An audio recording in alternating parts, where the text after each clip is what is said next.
তো আজকে শ্রেয়া আর একটা মেকওভার নেবে আমার কাছে। শ্রেয়াকে তোমরা তো সবাই চেনো। তো আজকে বলো, আজকে কি কিরকম চাইছো? আজকে চাইছি যেহেতু একটা গর্জিয়াস শাড়ি পরেছি, তো আইটা একটু নিউড হবে, লিপস্টিকটা একটু ডার্ক করব। তার বাদ বাকিটা তোমার উপরেই ছাড়লাম, কারণ তোমার মেকআপ আমার ভীষণ পছন্দ হয়। আর এক্সট্রা করে আমার আর কিছু বলারই নেই, মানে কি বলবো, খুব পছন্দ হয়। Thank you. আচ্ছা, আর ও তো আমার উপর সব ছেড়েই দিল। এখন তো আমার টেনশন যে আমি কিভাবে কি করব। দেখা যাক তো কিরকম করতে পারি। তো আমার সাথে থেকো। তো শ্রেয়া, ফুল লুক কমপ্লিট দেখেছো? একদম। কেমন লাগছে বলো?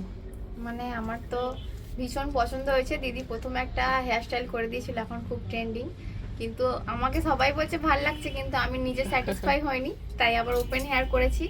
আর টাইম হাতে খুব কম, না হলে দিদির এমনিতে কোনো বিরক্ত নেই যে আমি যেটা বলছি সেটাই করে দিচ্ছে।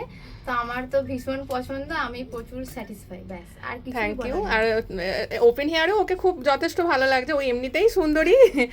জাস্ট একটু টাচ আপ দরকার ছিল, ওটা করে দিয়েছি। আর খুবই সুন্দর লাগছে কাছ থেকে, তো আমি ওকে মানে খুব ভীষণ সুন্দর লাগছে। তোমরা কমেন্ট করে অবশ্যই জানিও ওকে কেমন লাগছে। আর এটা ওর আই মেকআপটা একটু দেখিয়ে দিই। একদম নিউডের উপর আই মেকআপ চেয়েছিল, আর একটু ডার্ক লিপ চেয়েছিল। আমি লিপটা এই কালার করেছি, তো তোমরা কিন্তু জানাও কেমন লেগেছে। তো এই পর্যন্তই, টাটা।